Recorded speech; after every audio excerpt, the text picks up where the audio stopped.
මම මෙහෙමයි මම පොඩි කාලේ ඉස්කෝලේ යන කාලේ මේ තමයි මාලිනී ෆොන්සේකාව දකින්නේ. මාලිනී අක්කා කියන්නේ මේ ගාමිණී මාලිනී යුගයක් හැදුවා. ඊට පස්සේ විජේ මාලිනී යුගයක් හැදුවා. තිස්ස මාලිනී යුගයක් හැදුවා. ජීවන් මාලිනී යුගයක් හැදුවා. හරි? සනත් මාලිනී යුගයක් හැදුවා. ඒ හැමතැනම හිටියේ මෙයා. ඒ ඇත්තටම කියනවා නම් අපේ දුර්ගුණ තියෙන්න පුළුවන්. අපිට හරියට අවවාද දෙලා අපි බලාගත්තු මං කියන්නේ කලාවේ අපේ අම්මා කියලා කියන්නේ අපිට. අපිට මේ බල හදාගන්න මේව කරගන්න හරි කියපු අම්මා අපිට කෙනෙක් වගේ කලාවේ අම්මා කියලා වචනේ දාගන්න නිලි රජිනට වඩා ලස්සනයි මේ වචනේ.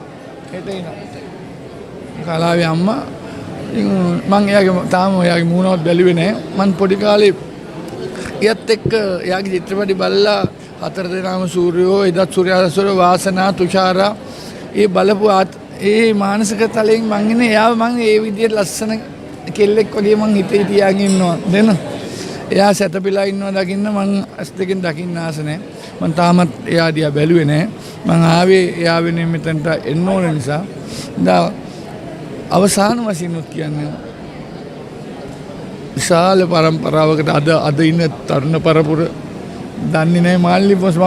මාලිනී ෆොන්සේ නම දන්නෙත් නැති කාලකන්ණි නිලියෝ ටිකක් ඉන්නවා මේක. විජේ කුමාරතුංග දන්නේ නැති. එහෙම රටක් ඇවිල්ලා තියෙනවා. මේක නිකන් මේ විනාශ වෙලා තියෙන කලාව ඇතුලේ. මම මේවා කෙලින් කතා කරන කෙනෙක්. මාලිනී ෆොන්සේ කව දන්නෙත් නැහැ.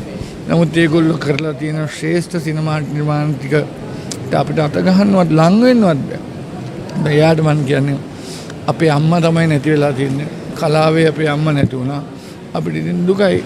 ඉතින් මට ලොකු මම රජයට ගොඩ ගෞරවයක් කරනවා. මොකද මේ රාජ්‍ය ගෞරව සහිතව මේක කරන එකට කලාකරුවා කියන්නේ කවුද කියලා. දෙවියන්ට එන්න බෑ. නිසා දෙවියෝ නියෝජිතය වෙනවා. ජනතාව සතුටු කරන දේශපාලඥයෝ ජනතාවගේ හිත රිදවනවා. ත්‍රිවිල් එකේ ත්‍රිවිල් කාර්යය රුපියල් 10ක් කරේ අරගෙන හොරකම් කරනවා. හැමෝම හොරකම. හරි? කලාකාරයා එන්නේ අපේ ජනතාව සතුටු කරන්න. මාලිනී ෆොන්සේකා කරේ ඒ සතුටයි. එයා හොඳ දිව්‍ය තලයකට යයි අපි හිතන විදිහට. එයා ඉතින් එයා නියෝජිතෙක් හැටියට ඇවිල්ලා හරියම අවංකව වැඩ කරා.